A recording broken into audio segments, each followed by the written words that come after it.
Hey everybody, in this video I wanted to talk to you about graphing exponential functions. So we're starting off by looking at our parent function. F of x equals b raised to the x value. B is just a number that's greater than 1. It could be anything. It could still be a fraction, so maybe 1.5 or 3 7/8 or 3.25, something like that. But it's any number that's greater than 1 raised to the value of x. Then we're looking at our domain.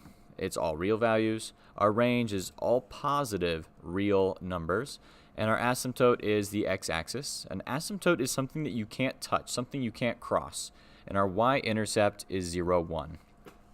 As we go through, we come across why some of this is really important and how some of it's going to be changing.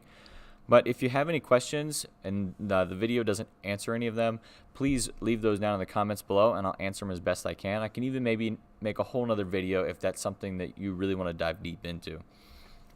And I have a small graph right here, but in general, we start really close to our asymptote and get really far away. And sometimes we will start really far away from our asymptote and get really close to it. But again, we can never cross it. Let's look at an example. We have 4 raised to the x power, and I already filled out a lot of the table, mostly just because it takes a lot of time. So if I plug in a -3, I have 4 to the -3rd power. I don't like negative exponents, so I'm going to make that into a positive exponent by moving it down to the denominator. So now it's 1 divided by 4 cubed. Well, 4 cubed is 64, so my end is 1 over 64. Same thing with the -2, 4 to the -2, don't like negative exponents, so it's 1 over 4 squared. That's 16, so 1/16 is what I end with. And I keep going, noticing here at 0, 4 to the 0 power is 1. Any number raised to the 0 power is 1, even if it's 0. 0 raised to the 0 power is just 1. It's kind of cool that way.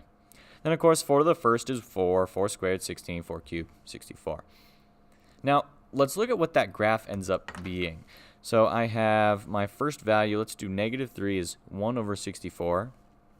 My graph here in the corner is counting by 2's, so that's a very tiny bit over. No, it's actually here, and I'm up just like almost nothing.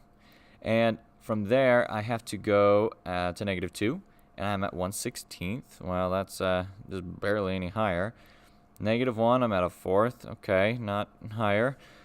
And 0, I'm up at 1 right there. 1, I'm way up at 4. 2, I'm up to 16 now, and that's already off my graph. That's right up there at the top. So I'm going to kind of trace this down somewhere like that.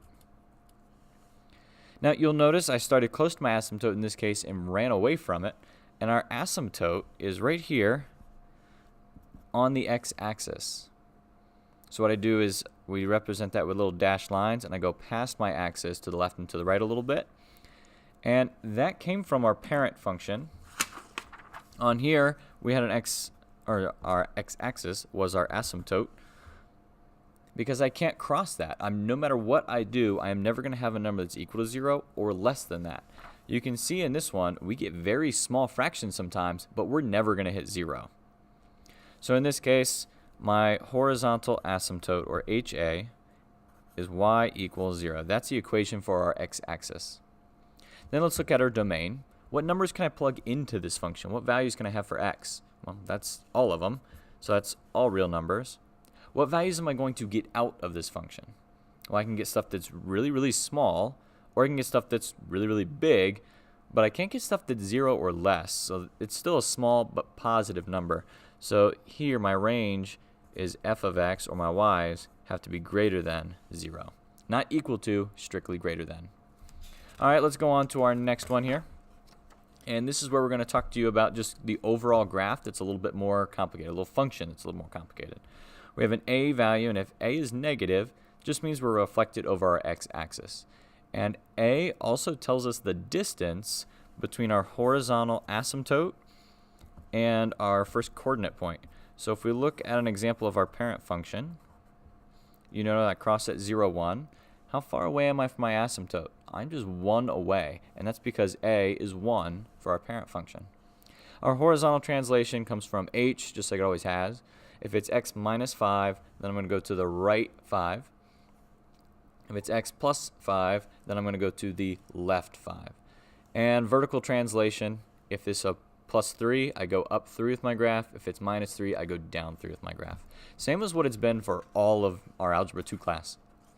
Next example, and one that's a little bit more complicated. We have 2 raised to the x plus 3 and then minus 5. Again, I have my table all set up here, but where do I start from? In most graphs, where do I start at this?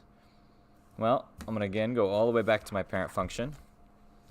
Let's look at our y-axis, our intercept, right there at 0, 1. I'm going to have that be my home base or my starting point for all of this. I usually start at 0, 1. What's this graph say I'm going to do? Well, I'm going to go down 5. Down 5. What's that, plus 3? That means I go left 3. So I'm usually at 0, 1. I would think I go down 5. 1, 2, 3, 4, 5. Down to here. Then I would think I would go left 3. 1, 2, 3. Yep. Well, that's right there. That's an accident. But here, yes, I actually am go right, or I do go right there. And I can follow my graph down, these points based off my table. And my graph looks like that. That is exponential growth because I start small and I get very large. Our horizontal asymptote here, I've already drawn it on, but where is it located? I'm going to kind of crop it out so you can't see. I can do it based off of just my equation. Since I have a minus 5 to my right, it's going to be y equals negative 5. That's where our horizontal asymptote is going to be located. Let's look at our last one here. Ooh, almost last one. So our exponential growth of the constant percent. This part over here on the left, a of t. So we usually think of this like an f of x, but in this case it's a, and we use of t, of time.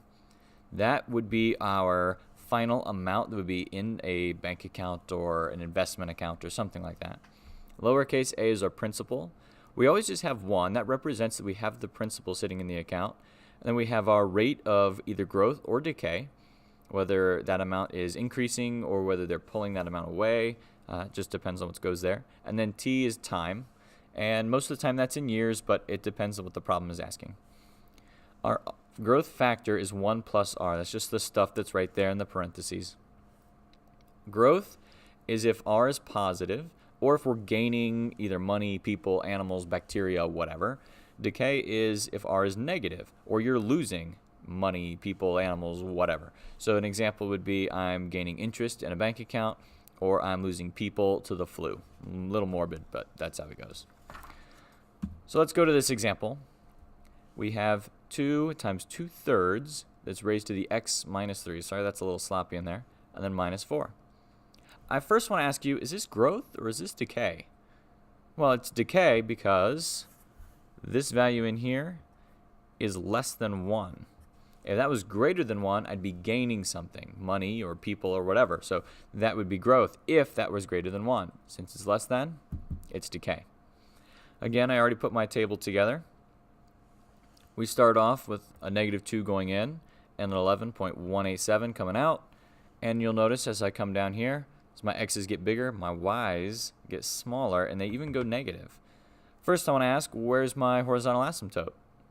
Well, it comes from this value, so it's going to be y equals negative 4. I typically cross my my y-axis right here at 0, 1.